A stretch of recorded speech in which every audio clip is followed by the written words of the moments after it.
Comenzamos entonces nuestra última sesión del curso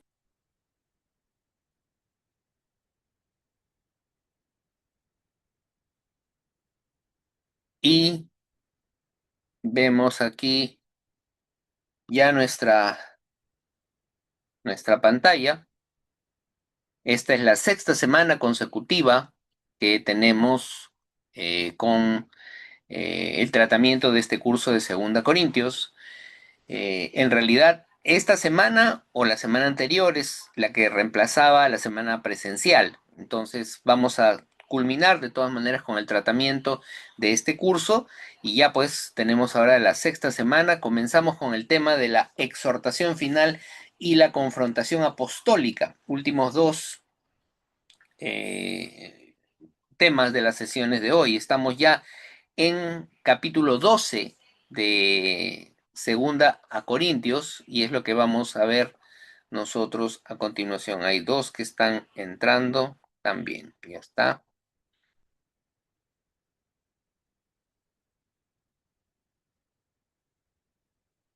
Comenzamos con el tema de amor pastoral y entrega sacrificial. El apóstol Pablo ya llega a estos dos últimos capítulos y comenzamos con los versículos 14 al 18. Ya Pablo está anunciando una visita más que se supone va a ser a la iglesia de Corinto.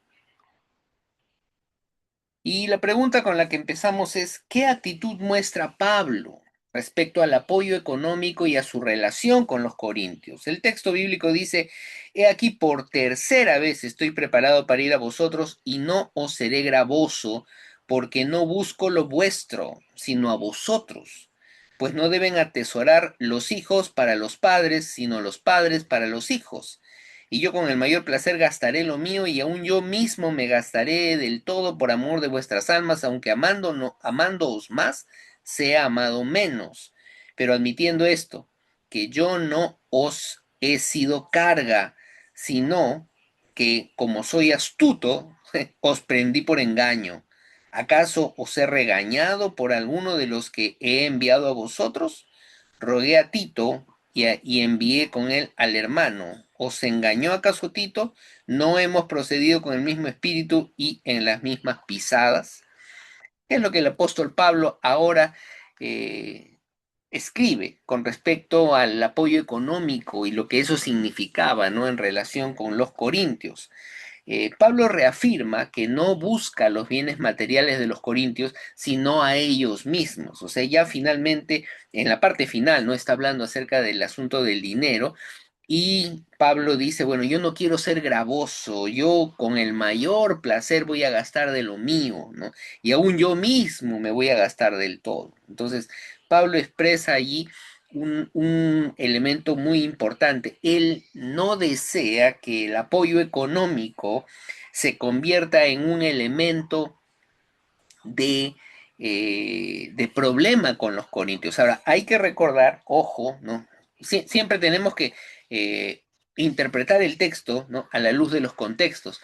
Este es el único caso en donde Pablo expresa esa relación con una iglesia. Y aparentemente, según lo que los comentaristas nos pueden decir en otros pasajes, lo hace por la relación tan particular que Pablo tenía con los corintios. O sea, no lo dice, ¿no? Con la iglesia de los filipenses, por ejemplo, porque Filipos también era una iglesia generosa. Entonces él más bien alaba a los filipenses. Y algunos dicen que la iglesia de Filipos lo sostuvo, ¿no? Por muchos años al apóstol Pablo, pero a Filipos nunca le escribe así. Entonces, ¿por qué lo hace con los corintios? Lo hace porque los corintios encontraban en este elemento de apoyo económico un factor de discusión con el ministerio de Pablo. Entonces, es cierto, ¿no? Nosotros podemos encontrar esto, que el apóstol no desea ser gravoso, pero hay que tener cuidado cuando entendemos la teología de Pablo. Pablo se refiere a la iglesia de Corinto de manera general, pero a la iglesia de Corinto de manera especial porque los corintios eran muy particulares. Entonces, a ellos sí les recrimina esto, ¿no? Entonces, eso es la actitud que Pablo tiene con respecto al apoyo económico que los corintios le dan. Y cuando dice, yo con el mayor placer gastaré lo mío y aún yo mismo me gastaré del todo, bueno, Matthew Henry entiende que este es un amor pastoral sacrificial, ¿no? Pablo no manipula económicamente, o sea, no dice yo, deberían pagarme más, ¿no? Deberían ofrendar más, porque yo estoy haciendo bastante. No sirve por beneficio personal, es decir, esperando que le den más, y está dispuesto a desgastarse por el bienestar espiritual de la iglesia. Pablo defiende su integridad, aclarando que ni él ni sus colaboradores actuaron con engaño en el sentido de que, porque ahí aparece la palabra, ¿no? Yo os prendí a ustedes, yo como que los utilicé mi astucia y los sorprendí, pero los sorprendí ¿para qué? Para no recibir nada en realidad. O sea, él no estaba haciendo eso, aunque él era consciente, ¿no? Los corintios seguramente esperarían que Pablo, ¿en qué momento Pablo nos va a cobrar? ¿En qué momento Pablo nos va a decir, ¿no? Que le estamos debiendo plata? Y por eso el apóstol utiliza esa expresión, ¿no? Yo utilicé mi astucia y los he, ¿no? sorprendido, ¿no? ¿Por qué? Porque yo sé eso, dice Pablo, pero yo envié a Tito y Tito no les ha cobrado. Entonces yo envío a mi gente, pero mi gente no les cobra. ¿Por qué? Porque yo deseo que eso, no se convierta en un elemento de obstáculo en cuanto a la predicación del Evangelio y al ministerio pastoral que él estaba ejerciendo. Y terminamos allí para hacer una reflexión, ¿no? ¿Cómo refleja este pasaje el corazón pastoral de Pablo? Que un líder que continúa sirviendo y acompañando y discipulando, aun cuando recibe poco reconocimiento, refleja este espíritu pastoral. El liderazgo cristiano auténtico busca el bien espiritual de las personas, no aprovecharse de ellas. El ministerio cristiano, hermanos y hermanas, a ustedes, ¿no? Les habrá demostrado que todo aquel que sirve al Señor da mucho y el Señor, ¿no? recompensa de diferentes maneras. No recompensa de la manera en que a veces uno espera, sino que recompensa de las maneras que Él considera. A veces empleamos mucho tiempo, ¿no? Y decimos, nadie se ha fijado en lo que yo estoy haciendo. Pero aparece alguna persona que dice, quiero agradecerles a todos porque el día de hoy no me han mostrado tanto cariño y la verdad que yo nunca quise venir, ¿no? Pero estoy interesado en conocer más acerca de Cristo. ¡Pum! Y se convierte eso en el pago por lo que nosotros hemos hecho. No es el pago económico, pero es la satisfacción de haber contribuido en la extensión del reino de Dios. Y es un pago que, perdón, el Señor como que nos lo hace sentir. Es eso lo que yo te doy, ¿no? A veces invertimos algo de dinero y el Señor nos retribuye, pero a veces no. Entonces, el corazón ministerial y el corazón pastoral del líder tiene que estar dispuesto a ser sacrificial, es decir, a tratar de darse por entero, incluso con sus recursos. Y por eso cuando damos algunos recursos, recordemos que esos recursos son de donación para la obra del Señor. Si estamos esperando la retribución, entonces ciertamente vamos a sufrir un desencanto, porque estamos esperando la recompensa de las personas. Y la recompensa de las personas siempre va a ser más corta, ¿no? Siempre cuando tratamos de colocarnos en el plano laboral con el Señor, ¿no? Plano laboral con el Señor, siempre vamos a salir desencantados. ¿En qué sentido? En que nosotros, como cualquier trabajador, piensa que da más de lo que recibe. Pero cuando el Señor nos hace ver, bueno, si hacemos cuentas, vamos a hacer cuentas completas, pues. Y el Señor hace cuentas, es uno de los más difíciles, somos los peores que hacen cuentas porque Él no se olvida de nada. Entonces es mejor no hacer cuentas con Dios, es simplemente agradecer al Señor, ¿no? Cuando nosotros nos ponemos en una relación laboral con el Señor. Por eso es que Es una relación ministerial de servicio que el apóstol Pablo está mostrándonos aquí, ¿no? Reitero, este tema se ve solamente con Corinto, porque Corinto era una iglesia muy particular, una iglesia bastante criticona del ministerio de Pablo. Bueno, si alguno de ustedes desea colocar algo en el chat o mencionar, estamos abiertos para escucharle también, ¿ya? Si no, seguimos avanzando. A ver.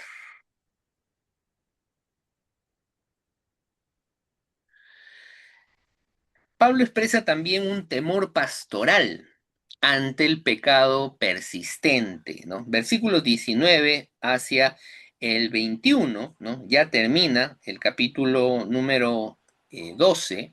Pablo dice, ahora leo el texto porque ya estamos en el último capítulo, así que es más rápido y es bueno, porque creo que ustedes ya lo han leído antes, ¿no? ¿Pensáis aún que nos disculpamos con vosotros? Fíjense, ¿no? Delante de Dios en Cristo hablamos, y todo, muy amados, para vuestra edificación. Pues me temo que cuando llegue no os halle tales como quiero, y yo sea hallado de vosotros cual no queréis, que haya entre vosotros contiendas, envidias, iras, divisiones, maledicencias, murmuraciones, soberbias, desórdenes, que cuando vuelva me humille Dios entre vosotros, y quizá tenga que llorar por muchos de los que antes han pecado, y no se han arrepentido de la inmundicia y fornicación y lascivia que han cometido. Pablo, de todas maneras, les expresa, ¿no? O sea, yo tengo temor, hermanos, que cuando yo llegue allá, encuentre que no han cambiado nada. Yo espero más bien que el Señor me humille, dice, ¿no? O sea, que yo llegue y que no encuentre nada, que todo esté bien. Entonces mi suposición habrá quedado por gusto. Pero Pablo expresa ese temor, ¿no? ¿Qué preocupaciones expresa Pablo antes de visitar nuevamente a la iglesia? Y según los comentaristas, ¿por qué el pecado no tratado amenaza la vida comunitaria? Bueno, tenemos ahí alguna respuesta y es que Pablo teme encontrar toda la lista que está ahí: contiendas, envidias, iras, divisiones, murmuraciones, inmoralidad, falta de arrepentimiento. Qué terrible, ¿no? Qué terrible es eso. Según el comentario Beacon, el pecado persistente amenaza la unidad de la iglesia, el testimonio cristiano y la salud espiritual comunitaria. Entonces, el pecado, sea cual fuere, que es permitido en la iglesia, amenaza tres áreas importantes de la vida cristiana. Primero, la unidad. ¿Por qué? ¿Por qué amenaza la unidad? ¿Cómo se expresa, ¿no? En cuanto al rompimiento de la unidad. Porque lo que antes sentíamos como cuerpo de Cristo empieza a dejarse de sentir. ¿Cómo? Bueno, a veces tú opinas que alguien está pecando y no le dicen nada, empieza la murmuración. Entonces, yo opino que no, que está bien. Así que te empiezo a mirar mal. Así que antes yo me sentaba contigo, adorábamos al Señor, nos reíamos, pero después de que escucho tu opinión y que tú dices, no, acá hay pecado y no se está haciendo nada, ¿no? Y yo digo, no, ¿por qué? ¿Por qué eres tan cuadriculado, tan cuadriculada? Comienza la separación. Así que antes que me sentaba junto a ti para adorar, ahora ya busco sentarme junto con otras personas. Entonces comienza la murmuración. El pecado afecta la unidad de la iglesia en ese sentido. Fíjense, cuando hay un pecado que no está corregido, empieza la discrepancia de puntos de vista y eso genera separación. Segundo, el pecado afecta el testimonio cristiano. Testimonio, ¿no? Es lo que nosotros podríamos llamar como imagen. Entonces, es la imagen cristiana. Si hay pecado, si hay conducta dolosa, si hay una conducta que no debería darse y se mantiene en la iglesia, eso afecta la imagen frente a los de afuera, incluso frente a los de dentro. O sea, ¿qué está pasando en esa iglesia? ¿No? ¿Se comportan así? ¿Así son? Entonces afecta el testimonio cristiano y crea suspicacias. ¿Qué está sucediendo ahí? Y tercero, ¿no? La salud espiritual comunitaria. De hecho, ahí está el elemento espiritual, ¿no? Empezamos a volvernos más tolerantes, más permisivos, ¿no? La falta de unidad genera bandos dentro de la iglesia. Así es. Con respecto a lo primero, ¿no? O sea, ¿cómo es que se genera ese bando? Justamente por las diferencias de opinión. Ya no hay una sola opinión. Y es que cuando permitimos algunas conductas, nos flexibilizamos algunos de nosotros, entonces empezamos a cambiar de opinión. Y al cambiar de opinión se forman los bandos. Entonces, así es como se afecta, como el pecado afecta, ¿no? Esas tres áreas importantes de lo que es la vida cristiana. La unidad de la iglesia, el testimonio cristiano o la imagen cristiana y la salud espiritual comunitaria. La salud espiritual quiere decir ya las relaciones, la relación con Dios, el deseo de que antes yo iba a la iglesia porque quería orar, quería sentir que escucho la palabra del Señor y ahora ya no lo siento. No, ya no veo eso, ya cada vez que escucho una reflexión, cada vez que oro, ya me molesta. ¿Te das cuenta? Eso es por causa del pecado. A veces tú no lo has cometido, pero el hecho de que se permita y no se corrija afecta. Entonces, eso es lo que Pablo está diciendo, ¿no? Yo temo mucho que cuando llegue suceda eso. ¿Por qué? Muy probablemente por toda esta línea, ¿no?, de afectación que puede haber. Y Pablo, no confronta por orgullo personal, sino porque ama profundamente a la iglesia y desea su restauración. Ese es eh, la intención o el objetivo de Pablo, ¿no? No sé si alguien quiere mencionar algo aquí. ¿Está bien todo?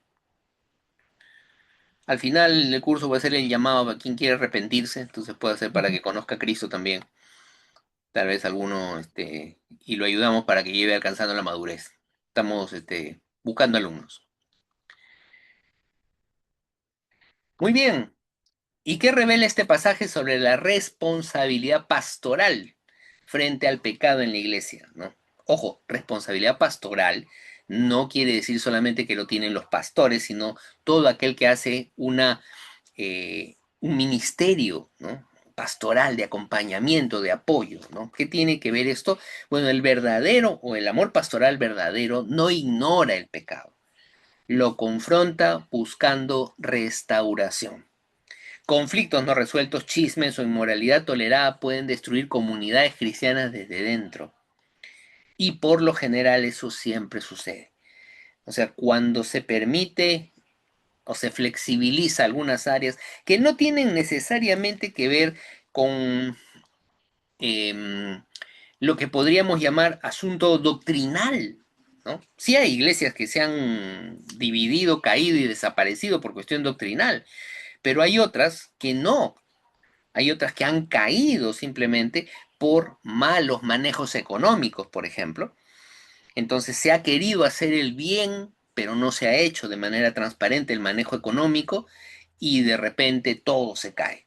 Entonces hay iglesias desaparecidas. Tal vez una de los escándalos que se dio hace algún tiempo, ¿no? Digo algún tiempo, pero han sido ya algunos años, por lo menos unos 10 años, se dio con una iglesia en Estados Unidos, una gran iglesia, que se llamaba la Catedral de Cristal. Y la Catedral de Cristal estaba siendo pastoreada por el pastor Robert Schuller. Era una iglesia, primero que todo, súper, súper, súper de abundancia económica. El edificio era un edificio precioso, ¿no? Y allí se hacían, pues, cultos y reuniones a todo dar, ¿no? O sea, el dinero no era el problema. Había muchísimo dinero. Pero ¿qué sucedió? El manejo económico no fue el más transparente. Robert Schuller, ¿no?, era el pastor, predicaba, la iglesia crecía y los servicios de la iglesia, en especial los servicios de fechas particulares, eran los servicios que todos querían estar. ¿no? Querían visitar la iglesia de Robert Schuller, el auditorio era para más de 5.000 personas, ¿no? Y habían 2 o 3 servicios para servicios de Semana Santa, pues ellos contrataban, o sea, gente que venía de afuera para hacer escenografía, luces, etcétera, hacía todo, no era un show en realidad, sino que había mucho elemento tecnológico para el tiempo, ¿no? Ahí estoy hablando de los años 2010, 2011, pero el manejo económico no era transparente. La familia de Robert Schuller hizo una ONG y se empezó a recibir los fondos y a ponerlos dentro de la ONG. No se pagaba bien los servicios que estaban llevándose en la iglesia y se llegó al punto de casi la quiebra, porque ya no había dinero. La iglesia estaba pues en un rojo de más o menos unos 60 millones de dólares y no se podía pagar. Cuando salió eso a la luz, la iglesia realmente se deshizo. O sea, la gente empezó a irse, ¿no? Robert Schuller incluso fue cuestionado, no fue a la cárcel, pero sí su imagen como pastor y la de su familia quedaron como malversadores de fondos. Y la tristeza más grande fue que actualmente ese edificio que ocupaba la Catedral de Cristal fue comprado por la Arquidiócesis de Los Ángeles. Actualmente es una iglesia católica. Entonces, la arquidiócesis compró el edificio y todo lo que se hizo algún día, ¿no? Se desapareció. Así que el pecado cuando entra y no se corrige, entonces afecta a la iglesia. El apóstol Pablo, partiendo desde 2 Corintios, donde es el texto que estamos estudiando, estaba muy preocupado por eso, porque Corinto era una iglesia muy reflexiva, ¿no? Una iglesia que tenía muchos dones, una iglesia muy capaz, pero una iglesia muy criticona, una iglesia que no soportaba la autoridad y era una iglesia que era muy soberbia. Entonces Pablo tenía temor en cuanto a eso. Ese es el temor que el apóstol Pablo expresa en su carta. Y entramos al último capítulo que tiene que ver con la disciplina apostólica y la autoridad espiritual. Capítulo 13, los primeros 4 versículos, el apóstol ya habla de una costumbre interesante, dice, ¿no? Esta es la tercera vez que voy a vosotros, por boca de 2 o 3 testigos se decidirá todo asunto. Aparentemente todavía, bueno, el apóstol Pablo iba ahí a corregir muchos puntos, pero él hace mención de un elemento que está relacionado con la ley, ¿no? Por boca de 2 o 3 testigos.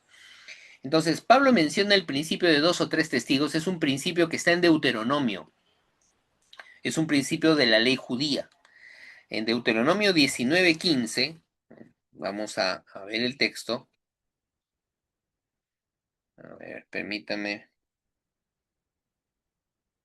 Está hablando de las ciudades de refugio.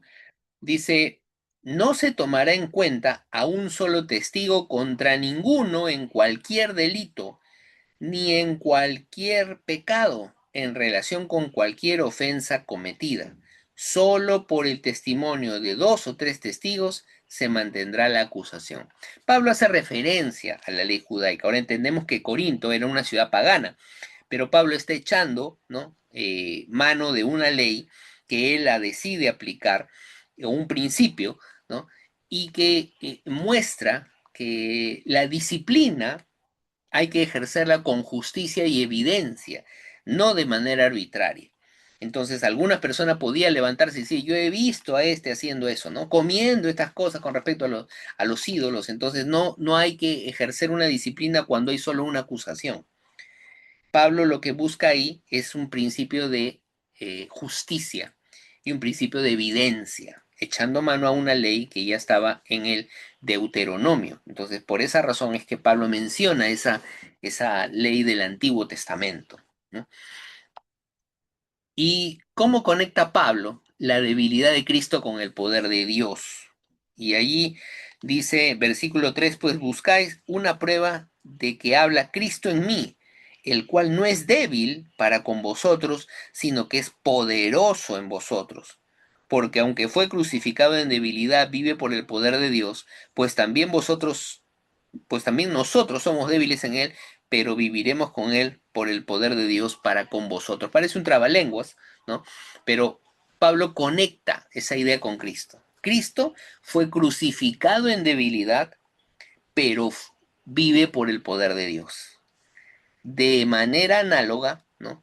Según la Biblia de Nueva Versión Internacional, Biblia de Estudio, Pablo aplica esto a sí mismo. Pablo parece débil humanamente, pero por el poder de Dios, él es fuerte porque Dios obra en su ministerio. Y me colocan aquí. El comentario de Pablo está relacionado a lo que dijo Cristo en Mateo 18:20 cuando habla, a ver, me estás hablando de lo anterior, dos o tres testigos. El comentario de Pablo está relacionado a lo que dijo Cristo en Mateo 18:20 cuando habla de dos o más congregados en su nombre. Yo lo relacionaría, Daniel, más con lo que dice Deuteronomio, no con lo que mencionó Jesús. ¿Por qué? Porque Pablo está citando, ¿no? Está citando más directamente lo que está escrito en Deuteronomio, dos o tres testigos. El Señor Jesús lo que está haciendo es emplear una norma que probablemente la relaciona, ¿no?, en la iglesia para la aplicación de la disciplina. Yo lo relacionaría más con el Antiguo Testamento y por ende habría alguna relación con Mateo 18:20, pero no lo jalaría directamente. O sea, Pablo cita lo que Jesús dijo. No, Pablo cita la ley, porque Jesús también se refiere a la ley. Entonces, ambos, como han tomado la ley, sus expresiones son similares, pero en ese sentido estaría relacionado, ¿ya? No iría yo a mencionar algo como que Pablo dice lo mismo que Jesús en Mateo 18:20.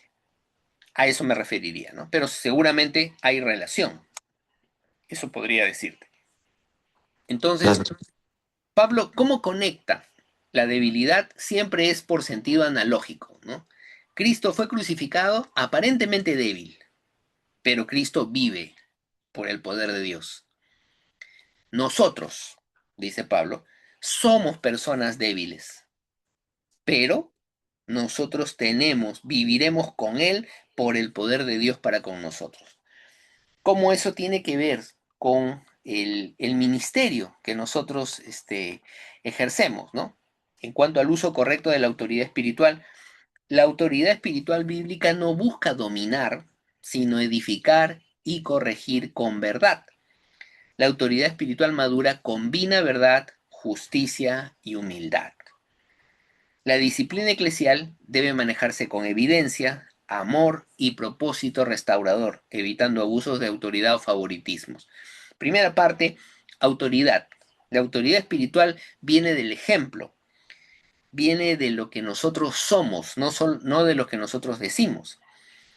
Ahora, la autoridad no busca dominación. Recuerden ustedes, ¿no?, ya lo que decía el Señor Jesucristo, ¿no? Los líderes de este mundo actúan de una manera. Ustedes no van a ser así. Entonces, la autoridad que uno ejerce no es para dominar a la gente, sino para edificar, para equiparles y para corregir usando la verdad. Cuando hacemos eso, entonces el Señor es glorificado y su iglesia, ¿no?, es fortalecida en cuanto a la autoridad. Y en cuanto a la disciplina, ¿no?, la disciplina no es un arma, no es un arma para confirmar mi autoridad. Entonces, aquel que diga que no, simplemente lo miro y ¡pam!, lo saco. Para eso no sirve la autoridad, para eso no sirve la disciplina. La disciplina tiene que tener un propósito restaurador. Te corrijo, pero no dejas de ser parte de la iglesia, ¿no? Salvo las excepciones ya establecidas. Pero esa es la idea de la disciplina. Por eso Pablo les habla y les dice, ¿no? O sea, yo, la verdad, temo lo que voy a encontrar, pero voy y no piensen que voy a ser débil, ¿no? O sea, Cristo fue débil, murió, pero nadie dice que es débil. Él es fuerte porque ha sido vivificado por el poder de Dios. Y nosotros también. Somos débiles, pero el poder de Dios actúa en nuestro ministerio.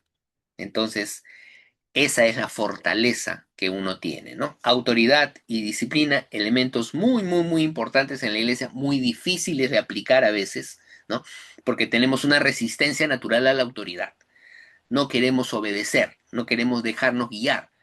Somos personas muy resistentes. Y también nuestro contexto, pues, nos hace sentirnos decepcionados de eso, ¿no? Pero es algo que nosotros tenemos que aprender. A veces no nos gusta, pero hay que escuchar, hay que someterse, ¿no? Entonces, acuérdense cuáles son los objetivos entonces de la autoridad, ¿no? Siempre es edificación y corrección. Y el objetivo de la disciplina es restauración, ¿no? No deja de tener el elemento difícil y amargo, pero el propósito es restaurador. Pasamos a un examen espiritual personal, acabando ya el, bueno, a la mitad, perdón, del capítulo 13, pero ya acabando la carta. Examinaos a vosotros mismos si estáis en la fe. Probaos a vosotros mismos. ¿O no os conocéis a vosotros mismos que Jesucristo está en vosotros a menos que estéis reprobados? Mas espero que conoceréis que nosotros no estamos reprobados. Y ahí Pablo, ¿no? Está haciendo nuevamente, ¿no? Una explicación de un elemento muy importante, pero lo hace ya de una manera más confrontativa. El apóstol Pablo le dice ya, examínense Corintios, ¿no? Examínense. ¿Qué significa? Examínense ustedes mismos si están en la fe. Y según los comentaristas, ¿qué diferencia hay entre profesión externa y fe genuina? Bueno, examínense a ustedes mismos significa evaluar honestamente si la fe profesada es genuina y produce fruto. O sea, a estas alturas, Pablo les dice, examinaos a vosotros mismos si estáis en la fe, con relación a todo lo que se ha tratado en la carta. Entonces, la idea aquí de Pablo es, después de que hemos tratado todo, Corintios, ustedes examínense. ¿Están dando fruto de acuerdo a lo que hemos visto o no? Esa es la idea. Si su fe produce fruto, no si su fe está de acuerdo con ustedes, no si su fe está de acuerdo con la doctrina, no si su fe está de acuerdo con alguna institución, sino si produce fruto. Y el fruto que busca Pablo no es el fruto del crecimiento de la iglesia necesariamente, sino justamente la actitud que ellos tienen. Cuando el Señor transforma, produce fruto. Entonces, reconoces tu falta, te corriges.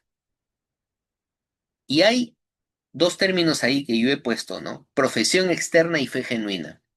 La profesión externa es la apariencia religiosa. Y la fe genuina es la transformación real y la perseverancia. Cuando nosotros tenemos una fe genuina, eso produce una profesión externa. La fe genuina produce cambios externos también. No solamente son cambios que no se ven. No, produce cambios externos también. Pero los cambios externos deben ser fruto de la transformación interna, de la fe genuina. La transformación real ocurre y los cambios se dan. No es malo la profesión externa, no es malo la apariencia religiosa, siempre que sea consecuencia de la fe genuina. Ahora, lamentablemente, nosotros somos impactados más por la profesión externa, por la apariencia religiosa. Entonces, no podemos decir, ¿no? O sea, esta persona es que lleva su Biblia, ¿no? No, pero no importa eso, ¿no? No importa si llevas Biblia o no. No importa si eres una persona respetuosa o no. La idea es que tengas a Cristo en tu corazón. Cada uno vive su fe. En parte es cierto, pero hay que tener cuidado porque la fe genuina produce transformación que se va a evidenciar como profesión externa. Entonces, allí está lo importante. Cuando validamos mucho la parte externa, que es lo único que vemos, y no vemos las actitudes, entonces ahí tenemos problemas. Es fácil tener una profesión externa, pero no una actitud interna. Y la actitud tarde o temprano se evidencia. Así que eso es algo que el Señor mismo ve, pero que de todas maneras se va a evidenciar por medio de ciertas actitudes que tú tienes. Entonces, eso es lo que busca siempre el Señor, ¿no? O sea, el fruto. Busca el fruto de transformación. Pero el fruto de transformación está acompañado de la piedad, pues. O sea, tú puedes producir mucho fruto, pero si no tienes una vida de piedad, tampoco ese fruto es muy bueno, que digamos, ¿no? Eso va acompañado, es coherencia. A eso se le llama coherencia en el testimonio, ¿no? Puede ser que tú seas una persona que postea cierto tipo de fotos, cierto tipo de noticias, ¿no? En tu Instagram, en tu Facebook, ¿no? En tu TikTok, ¿no? Pero en la iglesia no eres así. Entonces, ¿qué es lo que sucede? ¿Qué pasa? ¿No? No es que en las redes sociales yo tengo que ser diferente. Ahí está el problema de la coherencia. Tenemos que tener cuidado, ¿no? Sobre eso hay mucho que decir, por supuesto, ¿no? No lo vamos a resolver con ese texto, pero a donde Pablo iba era en relación a todo lo visto. Estimados corintios, hemos visto toda esta carta, todos estos elementos. Examínense a ustedes mismos si están en la fe. Después de haber visto todo, ¿estás en la fe o no? Esa es la pregunta que Pablo realiza. ¿Y por qué Pablo dirige el examen espiritual primero hacia los creyentes y no hacia sus opositores? O sea, ¿por qué Pablo no habla, ¿no? En contra de los opositores, sino hacia los creyentes? Porque Matthew Henry, por ejemplo, dice que el examen hacia los mismos creyentes es más fácil bueno, es más fácil juzgar a otros que confrontar el propio corazón. O sea, esa es la idea. ¿Por qué Pablo dice examínense ustedes mismos? Porque es más difícil examinarnos a nosotros mismos. Es más fácil juzgar a otras personas, juzgar a aquellos que no son como nosotros. Entonces, tú miras a otro y dices, ah, no, este no es como yo. Eso es lo que brota normalmente. Pero por eso es que Pablo está confrontando eso. No, hay que examinarse primero porque lo otro es mucho más fácil. Y llegamos a la parte de la restauración y madurez comunitaria. Casi 7 al 11 y faltan dos versículos después. ¿Cuál es el propósito final de las advertencias y correcciones de Pablo? Y hay que consultar los comentarios bíblicos. ¿Qué significa perfeccionados o busquen su restauración? ¿Qué es eso? El propósito paulino de las advertencias y correcciones es restaurar la vida cristiana de los corintios. El propósito de Pablo no es castigar, sino restaurar. Y la palabra perfeccionaos, ¿no? A vosotros mismos puede traducirse como restáurense, maduren, pónganse en orden. Pablo prefiere que la iglesia cambie antes de su llegada para no tener que actuar con severidad. Entonces, cuando Pablo menciona eso, ¿no? El versículo 11, por lo demás, hermanos, tened gozo, perfeccionaos. La intención de Pablo es no decir háganse perfectos sin errores, sino maduren, ¿no? Pónganse en orden, restauren lo que está malogrado. Entonces ya está Pablo terminando la carta. Así que eso es lo que él está animándoles a hacer. ¿Y cómo se relaciona la corrección y el amor pastoral en este pasaje? Bueno, una corrección hecha con amor busca sanar relaciones y producir crecimiento. No busca humillar públicamente. La corrección bíblica auténtica siempre apunta a la restauración y la madurez. La corrección bíblica no apunta a que las personas se sientan mal, no apunta a ponerlo en la portada de todos, sino, ¿no?, a sanar lo que se ha malogrado, a producir crecimiento. siempre apunta a restaurar y a madurar. O sea, siempre es eso. No necesariamente nos gusta, ojo, las correcciones cristianas no necesariamente nos gustan, especialmente a los que somos corregidos. O sea, si a ti te van a corregir, no te gusta, de hecho, no vas a sentirlo bien, vas a sentirte como injustamente tratado. Pero el proceso es lo que indica cómo se va a hacer. Entonces, siempre debemos entender eso. Así que tarde o temprano, ¿no? Nos va a tocar, mis queridos hermanos, hermanas, nos va a tocar que te llamen la atención. Te va a tocar que te digan, ¿sabes qué? Por este momento mejor tranquilo, tranquila, ¿no? Vas a descansar. Y a uno le va a doler, pero ahí se ve la madurez y la actitud. Yo siempre he citado el ejemplo de a los que tenemos hijos o los que hemos sido hijos cuando los padres te mandan a hacer algo, ¿no? Entonces te dicen, ya, listo, hazlo, ¿no? Barre tu cuarto, tiende tu cama. Entonces a veces no nos gusta, pues, y uno lo puede hacer, pero puede hacerlo refunfuñando. Está bien, yo me quedo callado, no digo nada, ¿no? Pero pongo mi cara y lo hago. Tienes esa posibilidad. Cuando te llaman la atención o cuando te aplican la disciplina, puedes someterte, pero puedes, ¿no? Hacerlo de mala gana. Eso no es lo que quiere el Señor. Y lo que quiere el Señor es siempre maduración. Ok, tengo que aprender de todo. Así que en este momento en donde estoy siendo corregido, donde me han llamado la atención, también tengo que aprender algo. Tengo que aprender a cómo actuar, porque los demás me están viendo. Entonces, eso, ¿no? Es algo que nosotros todos tenemos que aprender, ¿no? Dice, el pastor Javier dice que se conoce a la persona cuando se le dice no. Uy, ¿verdad? Interesante, ¿no? Interesante lo que acaba de poner este Marisa, ¿no? Citando las palabras sabias del pastor Javier, ¿no? Este, se le conoce a la persona cuando dice no, porque justamente hoy día vamos a hablar acerca de sus tareas finales. Y a muchos les voy a decir no, pero vamos a ver a la persona madura, pues, ¿no? Muchas gracias a Pastor Javier por haberme dado esa entrada, justamente. Mire cómo es el Señor, ¿ah? El Señor es bueno, de verdad. Le da a su siervo la herramienta, ¿no? Está bien, muchísimas gracias. ¿El Pastor Javier Cortázar hijo? No, sino el Pastor Javier Cortázar papá, por si acaso. Dice aquí, a ver, ujú. ¿Qué hacer o cómo tratar a alguien que frente a una corrección se molesta o decidirse de la iglesia? Hay que aplicar misericordia, pero ¿qué más hacer? Bueno, sí, este, ¿qué hacer? La actitud cristiana siempre tiene que ser una actitud de acercamiento y de apertura.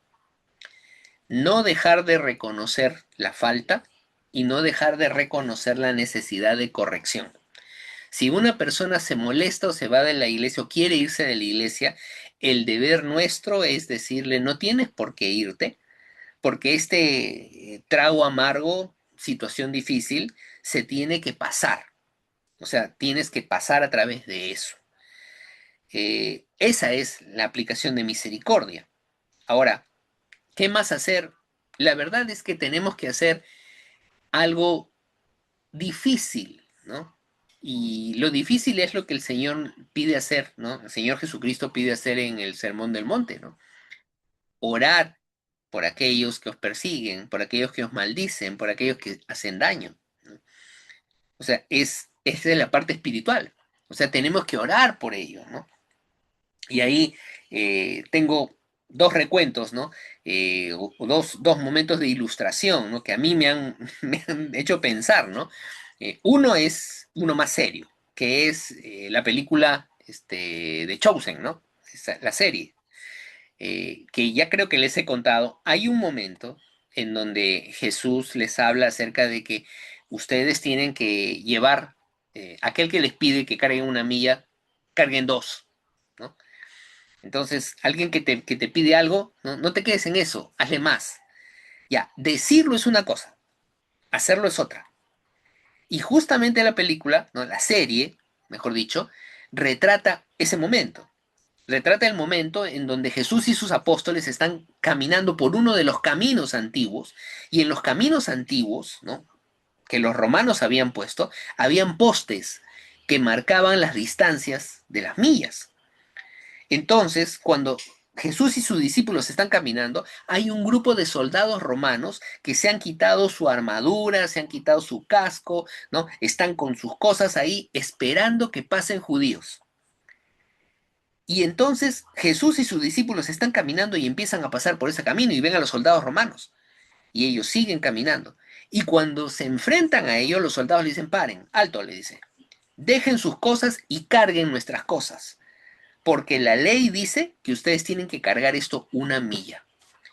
Y empiezan a reírse y les ponen los cascos a los apóstoles, le dan sus mochilas y le dicen, carguen, porque la ley dice que tienen que hacerlo. Entonces los apóstoles comienzan a cambiar las caras. Les hierve la cólera. E incluso un soldado se acerca a Jesús, fíjense, se acerca a Jesús y le da sus cosas. Y Jesús agarra las cosas y le ponen el casco a Jesús también. Y los apóstoles se molestan y le dicen, Señor, yo voy a cargar. Y Jesús dice, no, deja. Y Jesús y los apóstoles cargan esa milla. Y Jesús seguía conversando con los apóstoles. Eso no aparece en la escritura, pero a mí me hace entender que el problema es cuando debe suceder. O sea, ¿qué tengo que hacer con aquella persona que no me cae bien, me ha hecho algún mal, que se ha molestado, ¿no? Entonces, ¿qué tengo que hacer? Hay que orar por esa persona, pero qué difícil es hacerlo, pastor. Sí, no te digo que fácil. Y la cara de los apóstoles en ese episodio es, ¿no? De molestia. Y cuando terminan la milla, porque están separados por medidas, entonces los romanos le dicen, ya, dennos nuestras cosas. Y Jesús sigue caminando. Y los apóstoles dicen, Señor, ¿qué haces? Ya no camines, ¿no? Y el Señor dice, no, vamos a caminar. Y cuando le quieren quitar las cosas, el Señor dice, no, yo quiero llevarla otra milla más. Cuando uno hace las cosas, ahí realmente es transformado. Uno no es transformado cuando solamente lee la escritura, sino cuando uno la hace. Entonces, yendo a eso, ¿no? ¿Qué tenemos que hacer? Orar por las personas. Difícil, mirarlas a la cara, sonreírles con una sonrisa de verdad, no con la sonrisa que es la mueca, sino realmente acercarnos. Puede ser que la persona no te quiera, pero tienes que acercarte, ¿qué tal? ¿No? ¿Cómo estás? No para buscar una conversación profunda, sino que realmente te nazca. Eso es algo difícil y seguramente, y se los digo así, el apóstol Pablo debe haber sentido eso por la gente de Corinto. O sea, tal vez estaban hablando mal y él tenía que visitarlos.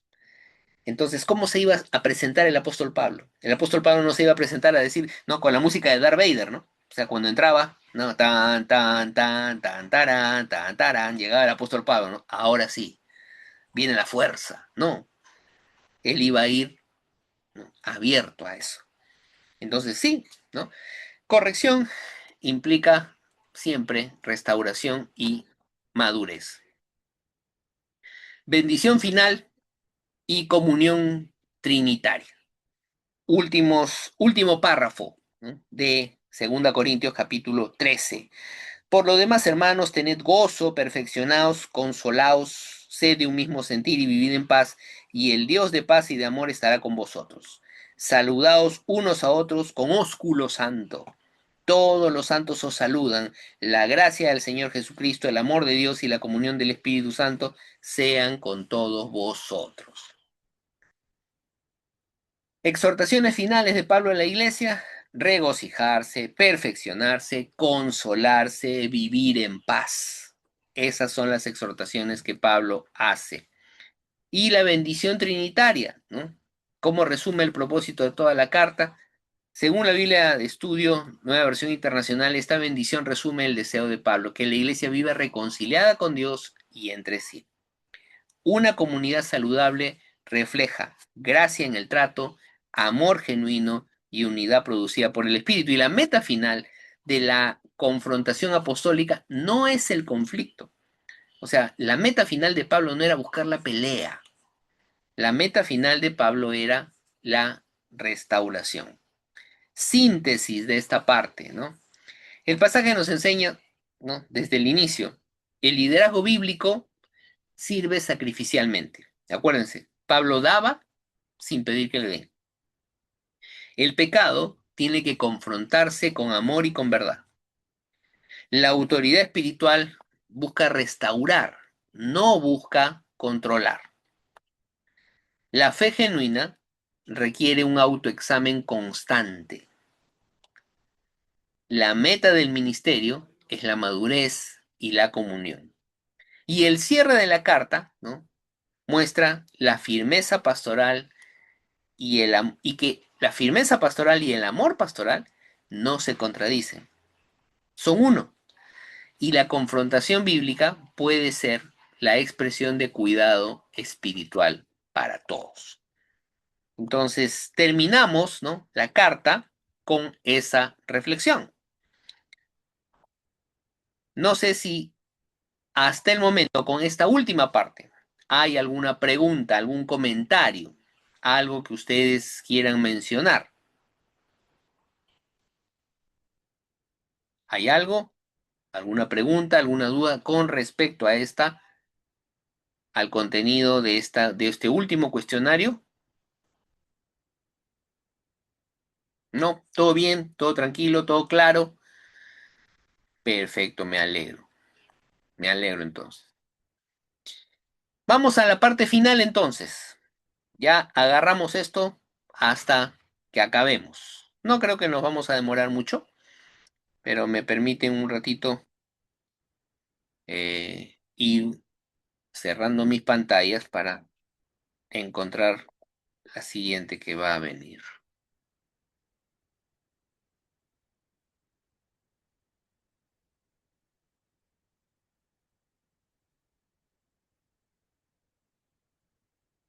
Muy bien, ya estoy listo.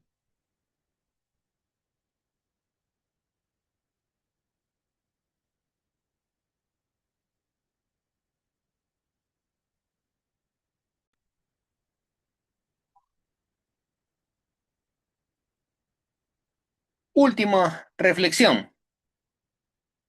Y la última reflexión tiene que ver con algo, ¿no? Pastor, hemos llevado a 2 Corintios. ¿Qué tiene que ver 2 Corintios con nuestra vida práctica? O sea, ¿cómo se come 2 Corintios, no? Ya he visto todo lo que Pablo ha hecho, ¿no? Entonces, ¿pero por qué? ¿Por qué hay que leer? ¿Por qué hay que estudiar 2 Corintios, no? Porque está en el currículum de Sebab, ¿no? Porque es una de las cartas que nunca se lee, ¿no? O sea, ¿de qué me sirve leer 2 Corintios? ¿Cómo lo aplico a la iglesia? Y aquí espero darles una idea amplia, no solamente para buscar una aplicación para nuestros ministerios y nuestro servicio en la iglesia en Monterrico, sino para ver la iglesia en el Perú. Entonces, esta es mi propuesta, ¿no? ¿Cuál es la síntesis teológica y hermenéutica? 2 Corintios y la iglesia evangélica en el Perú contemporáneo. ¿Qué le diría 2 Corintios a la iglesia evangélica en el Perú contemporáneo? O sea, ¿de qué sirve que tú leas 2 Corintios para la iglesia evangélica? Hay características relevantes de la carta que nosotros podemos mencionar y reconocer. Es la carta más pastoral de Pablo, porque es la carta en donde hay más invitaciones a cambiar. Hay más invitaciones a darse cuenta del proceder que tiene. Hay más invitaciones hacia la reflexión de sus comportamientos. Es la carta más pastoral que hay, a pesar de que no se lee mucho. Es la más autobiográfica. Hay referencias a lo que él ha vivido. Pablo nunca habla mucho en cuanto a sus experiencias. Aquí sí. Ahora, alguno me puede decir, bueno, la conversión de Saulo, pero eso está en Hechos. Pablo lo relata 3 veces. Pero aquí es donde habla más acerca de su experiencia, ¿no?, relacionada con la iglesia. Es la más vulnerable. Pablo habla de sus sentimientos. O sea, Pablo se muestra tal como es y muestra sus temores. Y es la más útil para una iglesia en crisis porque habla acerca de asuntos muy particulares con respecto a la iglesia, que estaban sucediendo en ese momento. Ahora, hagamos una comparación con lo que pasa o con lo que se vive en la iglesia evangélica en nuestro tiempo. Temas actuales de dificultad en la iglesia evangélica en el Perú contemporáneo. Crisis de liderazgo. Hay, ¿no? Ciertamente, según las encuestas eh, que se han hecho del Instituto Nacional de Estadística, ¿no? La población evangélica no sigue en crecimiento como ha estado en años anteriores. En años anteriores el crecimiento era un crecimiento sostenido. La población evangélica ha detenido su crecimiento. Ahora lo que hay es mucha movilidad entre las iglesias. O sea, los miembros se desplazan entre iglesias, pero no hay personas que se agreguen, ¿no? Lo que se llama el incrédulo 100% puro, no hay. Hay muchos creyentes que se transfieren de iglesias a iglesias. Hay crisis en el liderazgo, porque no tenemos modelos. No hay modelos. Nuestra sociedad, ¿no?, nos muestra que todos los modelos que nosotros podemos tener, modelos de vida, ejemplos, ¿no? No hay. Y ocurre muchas veces también en las iglesias evangélicas. Escuchamos de pastores o de líderes que están dando opiniones de algunas cosas o que sus ministerios se deshacen. Hay superficialidad doctrinal. Seguimos siendo influenciados por la experiencia antes que por la razón. No hay revisión de cuestiones doctrinales. Hay influencia del éxito y de la prosperidad.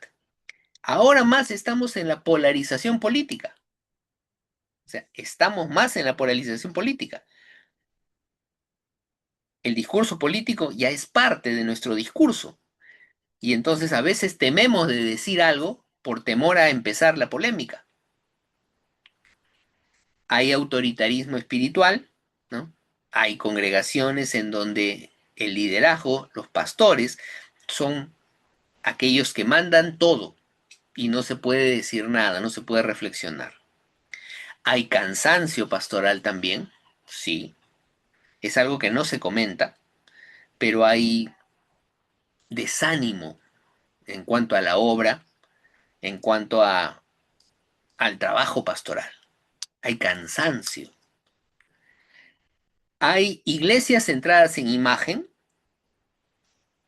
o sea, qué es lo que la gente mira de nosotros, y hay que salir bien a las redes sociales. Somos mayormente comunicadores, pero ¿qué cosa es lo que realmente ofrecemos? A veces estamos en las redes al 100%, pero lo que ofrecemos no es lo que realmente damos. O sea, yo veo en las redes una iglesia así, ¿no? Amistosa, las caras que te sonríen, ¿no? Y cuando yo llego nadie me da la bienvenida. Como a veces sucede, pues en muchas congregaciones grandes. En muchas congregaciones grandes no podemos conocer a todos. Entonces siempre estamos con cierto grupo. Pero a veces esas iglesias son las que más te llaman por redes sociales y parece que es algo lindo, pero cuando tú estás ahí nadie se da cuenta que tú has estado. Entonces, a veces es mucha la imagen, pero es poco lo que realmente se da. Hay falta de discipulado profundo, ¿no? Hay muchos creyentes, pero no saben qué es lo que creen. Hay muchas personas que dicen creer en Dios, pero no saben, ¿no? Qué tipo de Dios es el que creen. No hay discipulado, es decir, no hay crecimiento transformador de las personas. Y hay tensión entre el crecimiento numérico y la madurez espiritual. Es decir, qué tan productivos somos nosotros. Y eso también nos hace pensar. Entonces, todos esos elementos contrastan con lo que Pablo nos habla en Corinto. Y hay por lo menos 4 o 5 puntos que hemos tratado, ¿no? Que nos pueden ayudar a hacer la evaluación. Primero es el ministerio cruciforme. El verdadero ministerio refleja la cruz. Eso es lo que dice el apóstol Pablo. Debilidad, servicio, sufrimiento, dependencia de Dios. Ese es el ministerio cruciforme. Ese es el que Pablo nos muestra en 2 Corintios. Pero hay modelos actuales centrados en el éxito visible, el poder, el espectáculo, la figura carismática o la prosperidad. Tenemos esos dos elementos y eso nos lleva a preguntarnos, la iglesia peruana, la iglesia evangélica en el Perú, ¿admira más la fidelidad o admira más la fama? ¿Cómo entendemos el éxito ministerial? ¿Quién es un ministro, un pastor exitoso? ¿Quién es? ¿Cómo es que tú puedes decir esa persona, ¿no? Es un ministro, un pastor, un líder exitoso? ¿Cómo podrías tú definir eso? Si lo hacemos con las definiciones que nuestra sociedad nos da, entonces es una persona carismática, es una persona que tiene muchas habilidades sociales, es una persona que dirige, es una persona firme, es una persona que tiene imagen, ¿no? Entonces esa podría ser la del éxito ministerial. Pero 2 Corintios nos dice que no es así. El apóstol Pablo dice, yo no he venido, ¿no? Con discursos como vienen los demás. ¿Quieren credenciales? Yo no tengo credenciales. Ustedes son mis credenciales. O sea, Pablo era una persona que no iba de acuerdo con esos valores, pero fue un apóstol exitoso. Entonces, ¿cómo entendemos el éxito ministerial? ¿Qué es lo que tú valoras más? ¿Tú te defines como una persona que tiene éxito ministerial en el lugar en donde estás? O sea, esa es una pregunta que nosotros tenemos que hacernos, ¿no? ¿Qué necesitaría yo para que me pueda calificar como un creyente exitoso? ¿Qué? ¿Qué se necesitaría tener o haber vivido? Tal vez haber vivido todos los retiros y encuentros que hay en la iglesia. Tal vez el haber tenido o haber participado en todas las actividades que hay. Tal vez ser conocido por todos. ¿Qué cosa es el éxito ministerial en comparación con el ministerio cruciforme? Segundo elemento, para poder aterrizar 2 Corintios, es la integridad ministerial. Pablo defiende características de la integridad ministerial: la transparencia, la sinceridad, la honestidad financiera, ¿no? En cuanto al dinero, la coherencia de vida, lo que yo digo lo hago, lo que yo predico, eso vivo. Eso es lo que Pablo defiende. ¿Cuáles son los problemas ministeriales que vemos en las iglesias evangélicas? Escándalos en el liderazgo, manejo financiero, manipulación espiritual y cultura de celebridad pastoral, porque es parte de lo que nuestra sociedad nos muestra. Entonces, ser una persona íntegra es una persona que tiene buena imagen o es una persona que es sincero, honesto y coherente en su vida. ¿Qué cosa es ser íntegro ministerialmente? En 2 Corintios, el ministerio no se legitima por la plataforma en donde te encuentras, sino por tu carácter. Tu carácter es lo que legitima tu ministerio. En otras palabras, ¿cómo reaccionas tú frente a determinadas situaciones que te ocurren? ¿Cómo reaccionas tú frente a las personas que hablan mal? ¿Cómo reaccionas tú frente a un no? ¿Cómo reaccionas tú frente a una llamada de atención? Eso es lo que muestra tu carácter. ¿Cómo reaccionas tú frente a hacer algo que normalmente no haces? ¿No? Te piden que ayudes. Entonces, ¿ayudas o no ayudas? ¿Cómo reaccionas tú? Ese es carácter. O sea, carácter no tiene que ver con yo me pongo firme, ¿ah? Yo le digo a las personas las cosas en su cara. No, eso no es carácter. Carácter es reacción frente a situaciones inesperadas. Cuando las cosas no te salen bien, ¿cómo reaccionas? Ese es carácter. Entonces, esa es integridad ministerial. Y es bien difícil. No decimos que tenemos que ser perfectos, pero hay que irnos perfeccionando, como dice Pablo. O sea, hay que ser maduros cada vez más. Puede ser que tienes que gritar solito o no solita adentro, pero tienes que votar y decir, bueno, tengo que actuar bien. Recuerden, los sentimientos no son malos, lo malo es actuar por sentimientos. Entonces, el ministerio no se legitima por el cargo, no se legitima por los años, no se legitima por la antigüedad, se legitima por el carácter que nosotros tenemos. ¿Y eso qué significa, pastor? No es nada espiritual, es acción práctica frente a situaciones inesperadas. Cuando todo va bien, todos estamos tranquilos. Cuando las cosas no salen como queremos, ahí se ve tu carácter. Ahí se ve tu perseverancia, ahí se ve tu tranquilidad, ahí se ve tu docilidad. Ahí se ve, no en lo otro. Entonces, eso es un llamado para aterrizar 2 Corintios. Debilidad y gracia. El apóstol Pablo nos habla sobre debilidad y gracia suficiente. ¿Cuál es la idea central? Dios no siempre elimina la debilidad. Muchas veces obra a través de tu debilidad. Ahí está lo importante. O sea, Dios no busca al fuerte, Dios busca al débil para obrar a través de esa persona. ¿A quién habla 2 Corintios? ¿A los pastores agotados? ¿A los líderes frustrados? ¿A las iglesias pequeñas? ¿A los creyentes en precariedad económica? ¿A los ministerios invisibles, es decir, a aquellas personas que hacen y nadie les da reconocimiento? A ti que puedes estar cansado, frustrado, en necesidad, con dudas, a ti te habla 2 Corintios. O sea, 2 Corintios no le habla, ¿no? A ese, no a ella, a aquel que está en problemas, ¿no? Nos habla a todos. Esa es debilidad y gracia suficiente que tenemos nosotros en el texto.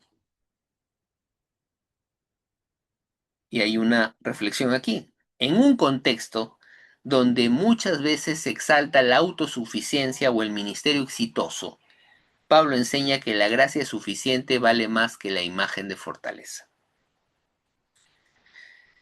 Incluso esta semana, ¿no? Escuché una reflexión devocional. Incluso el mismo Señor Jesucristo mostró su debilidad, no a todos, la mostró a un grupo pequeño, en el momento en Getsemaní. O sea, Jesús también les dijo, ¿no? Acompáñenme a orar porque siento una gran carga. Entonces, la gracia del Señor vale más que la imagen de fortaleza. Ahora, no es que lo publiques en las redes sociales, ¿no? Hermanos, oren por mí porque me siento mal, ¿no? Por favor, ¿no? Siento que tengo dudas en mi fe. No, pero eso lo puedes compartir con algunas personas. Eso es parte de nuestro ministerio.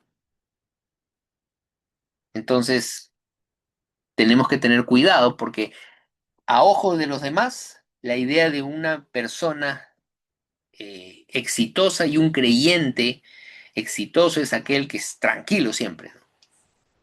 Pero hay momentos en donde tal vez vas a perder esa tranquilidad. Y es bueno que lo compartas, no con todos, pero sí con algunos, de más confianza, porque el mismo Jesús lo hizo.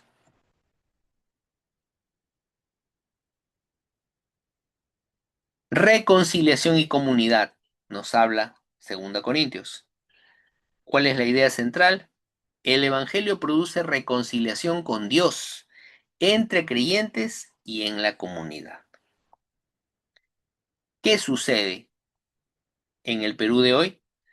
Hay polarización social y política, hay divisiones eclesiales, hay fragmentación denominacional, hay conflictos internos. Allí tiene que actuar el Evangelio. Entonces, Segunda Corintios es importante, porque nuestro contexto es un contexto de polarización. Hay mucha división, hay mucha discrepancia, y lo que Pablo siempre buscó es la unidad. La iglesia peruana, evangélica por supuesto, ¿no? Está modelando reconciliación o reproduciendo divisiones sociales. Y a veces, ¿no? La fe evangélica reproduce lo mismo que la sociedad demuestra. No reconciliamos, no tenemos discursos reconciliadores, sino a veces discursos de separación. Finalizamos con generosidad y misión. La generosidad es gracia, es adoración, comunión, y es una expresión del Evangelio. ¿Qué sucede en el Perú? En un entorno de desigualdad social, ¿cómo podemos ser generosos? Hay un problema existente entre la iglesia urbana y la iglesia rural. Estamos desconectados. Y eso, fíjense, solamente se da en las encuestas, ¿no?, de opinión pública ahora que hay. Ahora, por causa de las elecciones. Es un Perú diferente el que está en provincias. En las zonas más pobres no sienten lo mismo que nosotros sentimos acá en Lima. Entonces, tienen otro sentir. ¿O qué tan comprensivos y generosos somos para entender primeramente a las personas? Hay necesidad de una responsabilidad social cristiana.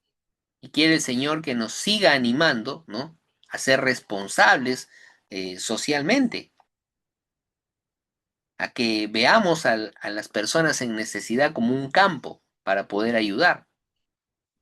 Pero a veces también hay una mercantilización de la fe.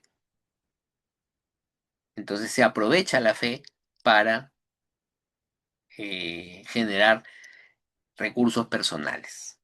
Eso sucede en el Perú, pero Segunda Corintios nos llama a ser generoso, a expresar el Evangelio a través de obras también y de acciones. Segunda Corintios nos presenta una visión del ministerio que está centrada en la cruz, donde la debilidad no niega el poder de Dios, sino que lo revela, en un contexto evangélico frecuentemente tentado por el triunfalismo, la autopromoción y el poder humano.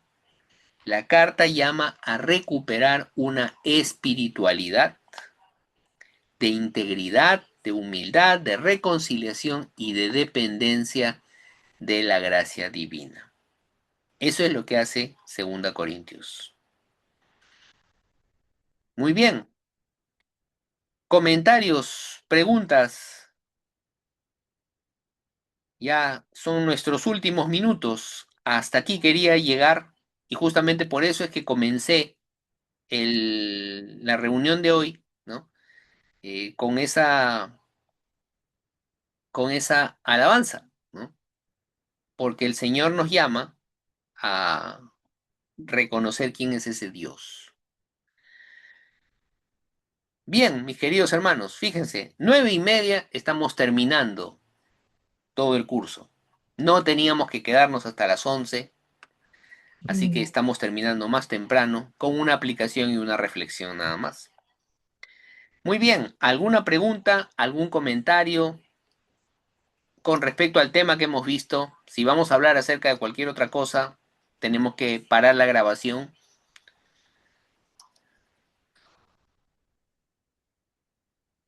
No sé si hay algún comentario, si hay alguna pregunta con respecto a lo que hemos visto el día de hoy. ¿Mm? Y con respecto a la aplicación de Corinto.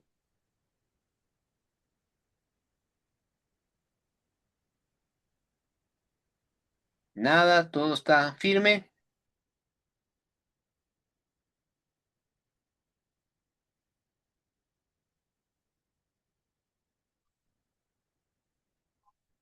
Muy bien, entonces.